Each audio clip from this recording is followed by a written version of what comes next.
ये तो हनुमान जी थे, नहीं तो ये मिर्दा कभी यहाँ गलियों में घूमते हुए नहीं मिलते। जब वोट राष्ट्रीय लोकतांत्रिक पार्टी अगर खत्म करेगी तो कांग्रेस को। राजस्थान में एकमात्र नेता है जिनका नाम हनुमान बेनीवाल है। लेकिन राजस्थान की विधानसभा में आरएलपी की एक भी सीट नहीं है। लेकिन 2028 का चुनाव हनुमान जी का कोई लास्ट चुनाव नहीं है। हनुमान बेनीवाल का बीजेपी के साथ साठगांठ है। ऊपर से जो पर्ची आती है वही फैसला भजन लाल लेता है। यहाँ लागे कौन गोरी ना गोरी, जनता को आज तक कहीं काम आई। जो हनुमान जी बेनीवाल है वो बौखला गए हैं।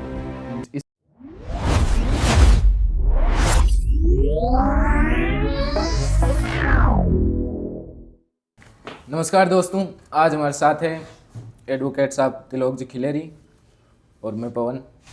तो आज इनसे इनके राजनीतिक करियर में सक्रिय हुए हैं, इनसे तमाम चीज़ बातचीत करेंगे।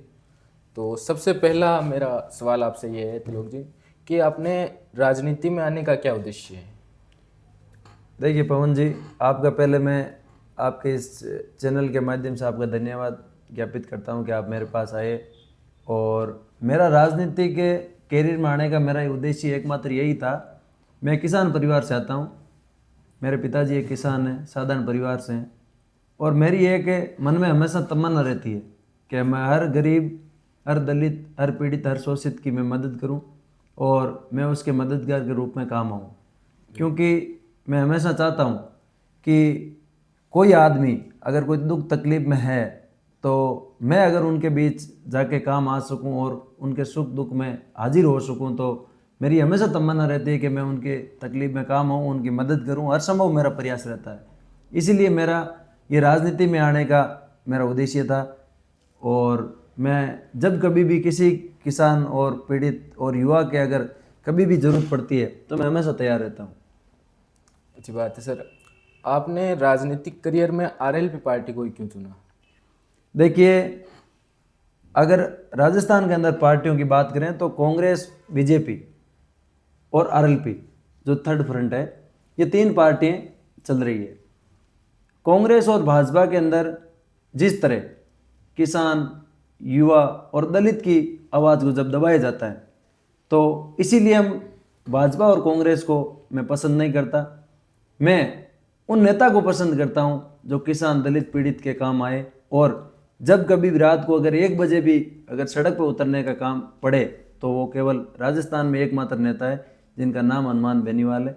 और उनके खुद की पार्टी है राष्ट्रीय लोकतांत्रिक पार्टी, और मैं उसी पार्टी का एक सच्चा सिपाही हूँ।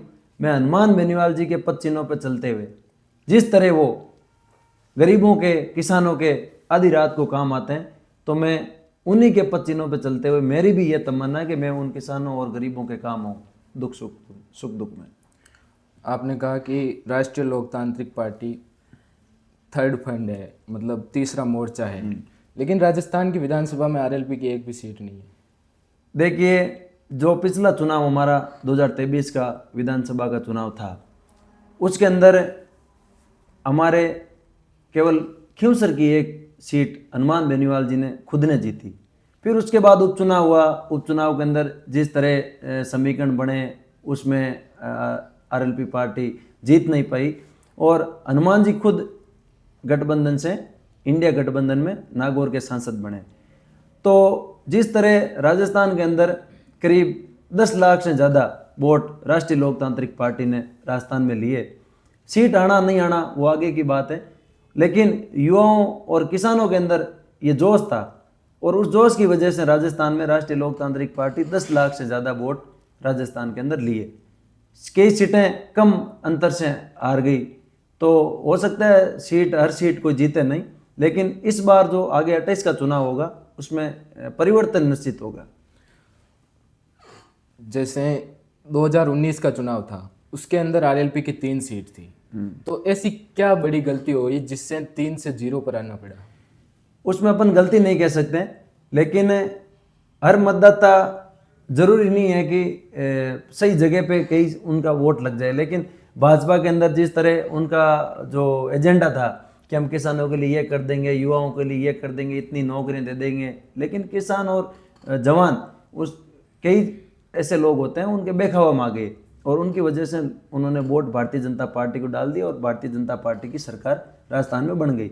लेकिन जिस तरह भारतीय जनता पार्टी का आज ये जो 2.5-3 साल का जो कार्यकाल है उसमें किसान, जवान, पीड़ित और जिस तरह इनका जो उनको निराशा देखने को मिल रही है, इस सरकार के अंदर भारतीय जनता पार्टी के कार्यकर्ता की नहीं चल रही है और ना किसी भारतीय जनता पार्टी के नेताओं की चल रही है। तो बड़ी विडंबना की बात है। ये सरकार क्या कर रही है, क्या नहीं कर रही है, समझ से बाहर है। लेकिन 28 के चुनाव के अंदर इस सरकार को वापस घुटने टिकाने का काम ये राजस्थान का जवान और किसान करेगा। जैसे अभी पिछली रिसेंटली खियूसर के अंदर जो 40% वाला विधायक का मामला सामने आया, उसके बाद भी विधायक सक्रिय है और लगातार विधानसभा में जा रहे, उस पर आपकी क्या प्रतिक्रिया है? देखिए कि जिस तरह ये जो 40% का जो खियूसर का जो मामला था, वो मामला भी एक किसान को शर्मसार करने वाला मामला था कि जिस तरह किसानों का जो बजट हकीकत में धरातल पे लगना चाहिए, लेकिन खियूसर के वर्तमान विधायक खुलेआम उस वीडियो के माध्यम से ये चर्चा करते आ रहे हैं कि इसमें 40% का कमीशन दो, 30% का दो। इस तरह की बात ठीक नहीं है। अगर कोई भी एमएलए करे, जिस तरह एक निर्दलीय एमएलए कांग्रेस का एमएलए था, तो ये राजस्थान के अंदर जो ये भाजपा सरकार के इशारे पर जो भ्रष्टाचार का तंत्र चल रहा है उसको जरूर हम उनकी उखाड़ेंगे। और ये जो खियूसर का जो विधायक ने जो एक 40% का जो मामला था, उस मामले में किसानों की शर्मनाक बात हुई है, ये ठीक बात नहीं है। ये करना, सरकार इस पर जरूर एक्शन लेगी। रिसेंटली खेजड़ी का आंदोलन चल रहा है बीकानेर के अंदर, तो लगातार लोग जुटे हुए हैं। वहाँ के बिश्नोई समाज का सबसे बड़ा आंदोलन है और 36 कौम वहाँ पर है।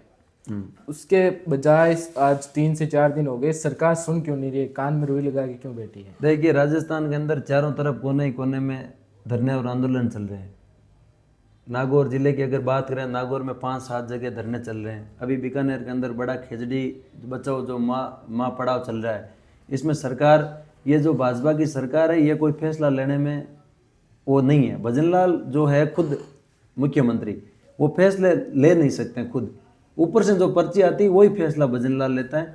जिस तरह खेजड़ी बचाओ आंदोलन बीकानेर के अंदर चल रहा है, साधु संत महिलाएं माँ पड़ाव के अंदर बैठी है, इतनी कड़ाके की ठंड पड़ रही है, फिर भी वहाँ लोग डटे हुए हैं और वो उनकी एक ही मांग है कि हम खेजड़ी को बचाएंगे कैसे। क्योंकि हमारे जो पूर्वज थे, पहले हमारे मंदिर नहीं हुआ करते थे, हम केवल खेजड़ी को ही पूज करके हमारे मंदिर भगवान की हम पूजा अर्चना करते थे। अगर उसको हम काटने लग जाएंगे, सरकार काटने लग जाएंगी, सोलर कंपनियां काटने लग जाएंगी, तो इसके रक्षक कौन होंगे?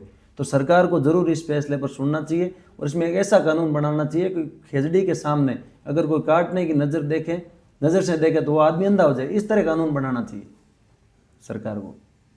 जैसे आपने बताया कि रिसेंटली बहुत आंदोलन चल रहे हैं, लेकिन आंदोलन में भीड़ हो जाती है, लेकिन चुनाव के समय वोट नहीं मिल पाते, क्या कारण है? देखो, लोग, ये जो राजस्थान की जनता है, किसान है, ये भोले होते हैं।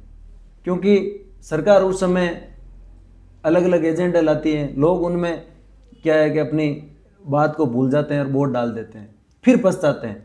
लेकिन अब की बार या जो किसान और जवान इस तरह वोट नहीं डालेगा, वो पहले तय करेगा हमें वोट किसको डालना है, हमारी कौन सुनता है कौन नहीं सुनता है। इस 5 सालों में तो आप देख लेना कि भारतीय जनता पार्टी के नेताओं को तो गाँव में नहीं घुसने देंगे, क्योंकि उन्होंने इस तरह के फैसले ले लिए जो फैसले संभव नहीं है। जैसे अब नागौर के अंदर हमारा जो धरना चल रहा 50 दिन से, अढ़ाई पंचायत समिति बनाने की मांग को लेकर के, उसके अंदर ऐसा फैसला ले लिया कि अढ़ाई है जो क्षेत्र की दृष्टि से जो बीच में है गाँव के, लेकिन उसको तो पंचायत समिति का मुख्यालय बनाया नहीं, पंचायत समिति बनाई नहीं। धन्ना सेठों के कहने से, 1-2 लोगों की वजह से उसको पंचायत समिति श्री बालाजी बना दी। तो सरकार यहाँ के लोगों की 50 दिन से धरने पर बैठे हैं, लेकिन सरकार के कान के नीचे जूं तक नहीं रेंग रही है। तो सरकार को इसका खामियाजा आने वाले पंचायत चुनाव में भी भुगतने को आपको देखने को मिल जाएगा। जैसे अभी 2-4 दिन पहले रिचपाल जी मिर्जा का इंटरव्यू आया एक, जिसमें वो बता रहे हैं कि जो हनुमान जी बेनीवाल है वो बौखला गए हैं, इसलिए लगातार धरने कर रहे हैं और वो चाहते हैं कि, वो सोच रहे हैं कि मेरी छवि जनता के अंदर से ख़त्म ना हो जाए, इसलिए लगातार धरने प्रदर्शन और लगातार आंदोलन कर रहे हैं। देखिए, मैं तो रिचपाल जी को यही कहना चाहूँगा कि आप, अगर आप में दम होना चाहिए कि आप जनता की रात को 12-1 बजे 2 बजे भी आपके घर के दरवाजे आप खुले रखो, आप भी खुले रखो, आप भी जन सुनवाई करो, आप भी धरने आंदोलन करो।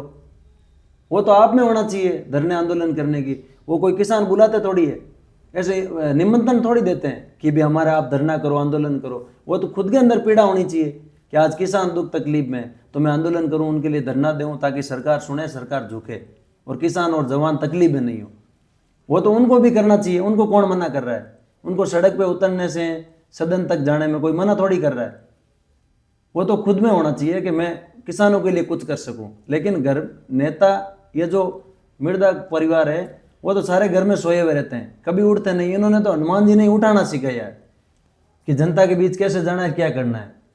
ये तो हनुमान जी थे, नहीं तो ये मृदा कभी यहाँ गलियों में घूमते हुए नहीं मिलते। जब वोट आते हैं तो ये गलियों में घूमते हुए मिलते हैं सारे लोग।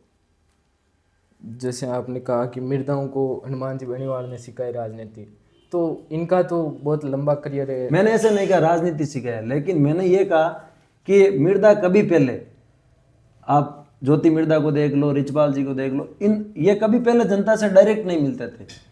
अब ये जब भी काम पड़ता है जनता से डायरेक्ट मिलते हैं। इनका पहले नागौर के अंदर ज्योति जी का मकान नहीं था, फिर इन्होंने मकान लिया, क्योंकि लोग ये चाहते हैं कि ये लोग नागौर में रहें और लोगों की सेवा करें, लेकिन वोट मांगने के लिए बीच में चले जाते हैं। तो ये जो इस बार ये जो 4-5 साल के अंदर जो आपको परिवर्तन देखने को मिल रहा है, उनकी देन हनुमान जी है। जबकि मृदा परिवार तो लंबे समय से राजनीति में, हनुमान जी तो राजनीति में उनके बाद आए, लेकिन इनको जो अगर अब धरातल पे लाना अगर सिखाया तो वो हनुमान जी की देन है। राष्ट्रीय लोकतांत्रिक पार्टी में ज़्यादातर जो युवा शामिल है, उनके लिए आप क्या मैसेज देना चाहोगे?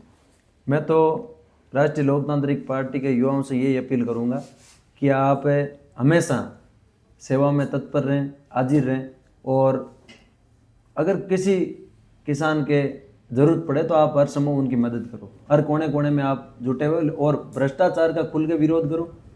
और अगर कोई युवा गलत दिशा में जा रहा है तो उसको आप सही दिशा की ओर ले जाने का प्रयास करें। कोई अगर युवा नशे की प्रवृत्ति की ओर बढ़ रहा है तो आप उसको समझें कि नशे की प्रवृत्ति से दूर रह के आप लोगों की सेवा करें, मदद करें। आप हमेशा जब आंदोलन वगैरह होते हैं तो चिल्लाते हो न्याय योद्धा हनुमान बेनीवाल है, तो न्याय आपकी नज़रों में न्याय क्या है? कैसी व्यवस्थाएं होनी चाहिए? देखो, मेरी नज़रों के अंदर राजस्थान में ऐसी व्यवस्था होनी चाहिए कि किसान की अगर बात आ जाए तो उनको सड़क पे उतर के धरने और आंदोलन ना करना पड़े। सरकार उनकी सीधी सुने बात को। अगर किसान जाके कलेक्टर को एक अगर प्रार्थना पत्र पेश करे तो उस पर डायरेक्ट सुनवाई हो, उनको धरने और आंदोलन करने के लिए मजबूर नहीं हो। और हम 2 नंबर ये चाहते हैं कि राजस्थान के अंदर ये जो भ्रष्टाचार चल रहा है वो भ्रष्टाचार खत्म हो। राजस्थान की जो सरकार है, भाजपा की सरकार, वो बोल रही है कि भाजपा की 0 टॉलरेंस की नीति है, जबकि जो 40% वाला मामला है उसमें 0 टॉलरेंस किया, सीधा ही 40% हो गया। वो हो जाना चाहिए, वो बंद हो जाना चाहिए। भ्रष्टाचार नहीं होना चाहिए और किसान के साथ कोई अत्याचार नहीं होना चाहिए। जिस तरह ये जो नागौर के अंदर सारी कंपनियां आई है, JSW आई है, अंबुजा आई है। JSW कंपनी तो जिस तरह किसानों को जबरन ज़मीनें वसूल वो ज़मीनों पर कब्जा कर रही है। और ये जो बदवासी ढूंढिया डाकोरिया के अंदर ये जो RSMML कंपनी है, जिनमें किसानों की बिना सहमति के ये जो भूमि को अधिग्रहण करने का काम कर रही है। तो इस तरह की घटना राजस्थान के अंदर नहीं होनी चाहिए और महिलाओं पे अत्याचार नहीं होना चाहिए। हम यही चाहते हैं कि राजस्थान की व्यवस्था इस तरह हो ताकि हर किसान जवान को सड़क पे उतर के आंदोलन नहीं करना पड़े, सरकार सुने उनकी। और युवाओं के लिए जिस तरह सरकार ये जो बड़े बड़े वादे कर रही है, हमने नौकरी दे दी, वो कर दिया, फलाना कर दिया, जिस तरह OMR शीट के अंदर 5 नंबर, हकीकत में 5 नंबर है, उनके नंबर बढ़ा के सीधे 150 नंबर कर दी जाते हैं। तो इस तरह का राजस्थान के अंदर सिस्टम हमें नहीं चाहिए। हम ये चाहते हैं कि राजस्थान के अंदर राजस्थान साफ सुथरा हो एकदम, चाहे नेता हो चाहे अधिकारी हो, उसमें भ्रष्टाचार नहीं होना चाहिए। अच्छी बात बताई आपने। जो भाजपा और कांग्रेस के 2 बड़े दल है राजस्थान के अंदर, और हर बार चेंज होते हैं, एक बार भाजपा एक बार कांग्रेस, तो इनमें दोनों में से राष्ट्रीय लोकतांत्रिक पार्टी के लिए सबसे बड़ी दिक्कत, समस्या पैदा कौन करते हैं? देखो, वैसे तो हम दोनों को ही पसंद नहीं करते हैं, भाजपा और कांग्रेस को, लेकिन भाजपा से ज़्यादा भ्रष्टाचार कांग्रेस के अंदर हुआ और कांग्रेस से बढ़ के भाजपा के अंदर भ्रष्टाचार हो रहा है।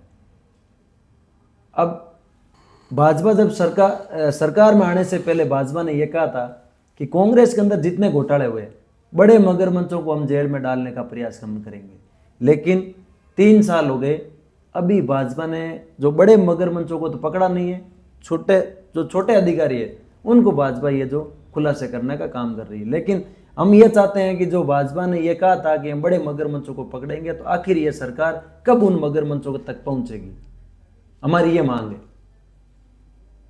और सरकार में आने से पहले भाजपा ने कहा था कि हम आरपीएससी को भंग करके इनको पुनर्गठन करेंगे, लेकिन वो उन्होंने कोई काम नहीं किया। आरपीएससी को ना तो भंग किया, ना उसका पुनर्गठन हुआ है, केवल वहाँ एक अधिकारी नाम मात्र के रूप में नया लगा के उसको बैठा दिया है। बाकी सेम आरपीएससी जो कांग्रेस में थी वही भाजपा के अंदर है। राष्ट्रीय लोकतांत्रिक पार्टी के लिए कांग्रेस को खत्म करना ज़्यादा आसान है या भाजपा को? तीसरा मोर्चा बनेगा तो एक पार्टी को खत्म करना जरूरी है। देखो, राष्ट्रीय लोकतांत्रिक पार्टी अगर खत्म करेगी तो कांग्रेस को ही करेगी। अब राजस्थान के अंदर कांग्रेस का तो मामला देखो कितना डगमगा रहा है। अब ये तो डूबती नाव है, इसमें कोई सवार होना चाहता ही नहीं है। तो राष्ट्रीय लोकतांत्रिक पार्टी का अगर प्रभाव पड़ेगा तो इस पर पड़ेगा, कांग्रेस पे, सीधा सीधा। जो कुछ लोग ये एनालाइज करते हैं कि हनुमान बेनीवाल का बीजेपी के साथ सांठगांठ है, केंद्र में उनकी बीजेपी से बहुत बनती है, और यहाँ पर कहते हैं कि बीजेपी भ्रष्टाचार करती है और बीजेपी ने ये कर दिया, और बीजेपी इल्ज़ाम लगाते हैं बीजेपी पर। देखो, बाकी केंद्र में कहते हैं सांठगांठ है। देखो, कहने में तो कोई कुछ कह सकता है, उसका तो कोई तोड़ है नहीं, लेकिन हनुमान जी हकीकत में किसान और जवान का मुद्दा उठाते हैं तो सरकार को आगे झुकना ही पड़ता है। केंद्र के अंदर जिस तरह आप देखो, राजस्थान का एकमात्र जिला नागौर है जिसमें अगर सड़क मामले में अगर अपन बात करें तो जितनी नागौर के अंदर सड़कें बनी है उतनी राजस्थान के किसी जिले में सड़क नहीं बनी है। आप नागौर जिले का पूरा आप भ्रमण करके देखो, गाँवों में जाके देखो तो सड़कों का जाल बिछा रखा है, वो केवल हनुमान बेनीवाल जी की वजह से, क्योंकि केंद्र में जाते हैं और बड़े नेताओं को झुकाना आसान काम हनुमान जी का है, क्योंकि वो उनके जो मुद्दे हैं, उनकी जो बात है, उनको जो काम कराने की इच्छा है, उनकी यही इच्छा है कि मेरा ये जो नागौर है वो विकास की दृष्टि में 1 नंबर पे कैसे जाए। वो प्रयास करते हैं हमेशा कि मैं दिल्ली से पैसा नागौर के अंदर कैसे लाऊं, राजस्थान से नागौर के अंदर पैसा कैसे लाऊं। सरकारों को हमेशा मजबूर करने का प्रयास और काम हनुमान बेनीवाल जी करते हैं। एक छोटा सा सवाल है कि हनुमान बेनीवाल के अलावा आपकी नेता में पसंद कौन है? देखो, व्यक्तिगत अगर मैं पसंद करूं तो मेरे हनुमान जी हो गए, और वो तो हमारी राष्ट्रीय लोकतांत्रिक पार्टी हो गई। बाकी जो नेता अलग अलग क्षेत्र में अपने काम कर रहे हैं, अच्छे काम कर रहे हैं, कोई दिक्कत नहीं है। मैं तो सभी नेताओं से यही कहना चाहूँगा कि अगर आप असली नेता हो तो आपको हमेशा हर लोगों की मदद करनी चाहिए, चाहे वो किसी क्षेत्र में हो, चाहे वो किसी पार्टी का हो, लेकिन हर संभव उनका यही प्रयास रहना चाहिए मैं हर आदमी के काम आऊँ। खिंवसर की विधानसभा की रवंत राम डागान सस्पेंड हुई, वापस उपचुनाव उसी जना एक गोरी ना गोरी बसाई और क्यों मैं चुनाव लड़ूं, बिग बारे में कहीं प्रतिक्रिया रखो? देखो, बिंग मारे में तो यह है कि चुनाव कोई लड़ सके, वो तो जनता ने तय करना है कि अपन वोट किन डालना और किन जिताना है।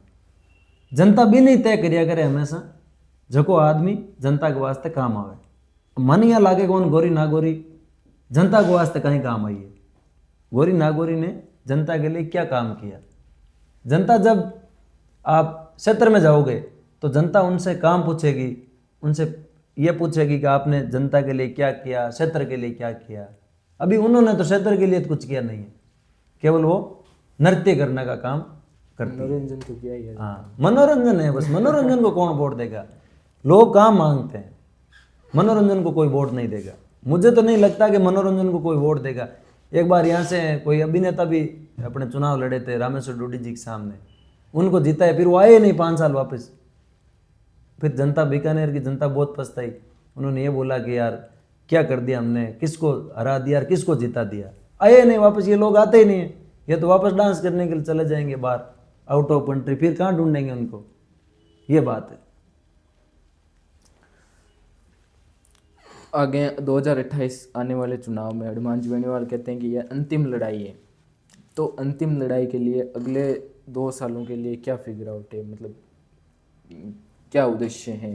क्या देखो, रणनीति है? हमारे जो राष्ट्रीय लोकतांत्रिक पार्टी के मुद्दे तो सारे सेम हैं। हम यही चाहते हैं कि राजस्थान में टोल मुक्त हो, फ्री बिजली हो, किसानों का जो ये कर्जा माफ़ हो, ये जो MSP की दर पे किसानों की जो कृषि जो अनाज है वो खरीदा जाए। लेकिन 2028 का चुनाव हनुमान जी का कोई लास्ट चुनाव नहीं है। वो हमेशा यही कहते हैं कि ये जो 2028 की लड़ाई होगी वो आखिरी लड़ाई होगी, लेकिन 2028 के अंदर हमारी अगर अच्छी सीटें राजस्थान के अंदर आ जाएगी तो ये लड़ाई और आगे बढ़ जाएगी। और हम हनुमान जी पूरा प्रयास कर रहे हैं कि पार्टी के अंदर ये जो पार्टी का जो विस्तार है जो करने में लगे हुए हैं, उनकी सारी जो व्यवस्था है वो कर रखी है। अब जल्दी हमारे जो पार्टी के राष्ट्रीय अध्यक्ष की हमारे घोषणा होगी और उसके बाद जिला स्तर की कमेटी, फिर ब्लॉक स्तर की, ये सारा काम पार्टी में चल रहा है। तो पहले से जो राष्ट्रीय लोकतांत्रिक पार्टी जब से बनी है, जब से उसका उद्देश्य जो आपने बताया वही है, लेकिन अब जो क्या फेरबदल करना चाहोगे आप उन उद्देश्यों के अंदर? क्या नया लाना चाहोगे? जनता को स्पेशल दिखाना चाहोगे कि हमें वोट दो? ये तो हम हर आंदोलन में यही करते हैं कि अगर कोई आंदोलन होता है, जिस तरह रिया बड़ी के अंदर अवैध जो बजरी का खनन चल रहा था, तो उस अवैध बजरी के खनन को हमने रुकवाया। उसकी जांच चल रही है कि किन्होंने कितनी बजरी निकाली है, और जिस तरह वो नदियों से बजरी को निकाल के बाहर अवैध बेचने का काम कर रहे हैं। तो ये मुद्दे सारे मुद्दे ही है। कहीं पे भी देख लो आप, अगर कोई दलित पे अत्याचार हो जाता है तो उनके अगर न्याय की बात करें तो वो हनुमान जी दिलाते हैं, हनुमान जी जाते हैं। और हनुमान जी ने जहाँ भी धरना दिया उसका परिणाम हमेशा सकारात्मक रहा। सरकार हमेशा हनुमान जी के आगे झुकी, चाहे समय कितना ही लग जाए, लेकिन सरकार को झुका है। जिस तरह ऐसा ही भर्ती का जो जयपुर के अंदर बहुत बड़ा धरना लंबे समय तक चला, तो आखिर सरकार नहीं झुकी, लेकिन कोर्ट ने हनुमान जी के पक्ष में फैसला दिया कि भाई ऐसा ही भर्ती को जो निरस्त करना चाहिए। यही है बस, युवाओं को तो यही चाहिए, किसान को यही चाहिए कि जिस तरह हमारे जो नागौर मंडी के अंदर अभी जो मूंग की तुलाई चल रही थी, तो काफ़ी समय से मूंग की तुलाई 7-8-10 दिन से पिछले 10 दिनों में बंद रही। उसके बाद हनुमान जी ने हमें बोला कि आप जाओ और किसानों के आप पक्ष की बात रखो, तो हमने बात रखी, मंडी के ताले लगवाए। फिर इन्होंने जो सारा जो मंडी का प्रशासन वो बैक फुट पे आया और किसानों की जो मूंग की तुलाई है वो चालू की। और ठेकेदार के ने जो फर्जीवाड़ा किया, मन मर्जी की, जिस तरह 25 लाख पैसे पकड़े गए, तो उस ठेकेदार की फर्म जो है ब्लैक लिस्ट हुई। तो ये काम अगर करते हैं तो हनुमान जी करते हैं, सही बात उठाते हैं, हनुमान जी उठाते हैं। आज हमारे साथ तिलोक जी जुड़े और बहुत सारी बातचीत की इनके साथ, और तमाम जो मुद्दे हैं उन पर भी बातचीत हुई। तो धन्यवाद तिलोक जी आपका भी। आपका भी बहुत बहुत धन्यवाद, शुक्रिया। आप इनके चैनल पे ज़्यादा से ज़्यादा जुड़ो, और ये जो राजस्थान के हर क्षेत्र की जो हकीकत है हर नेता की, वो इनके चैनल के माध्यम से आपको हमेशा मिलेगी। आपका भी बहुत बहुत धन्यवाद, आप आए, आपका पुनः धन्यवाद। राम राम से।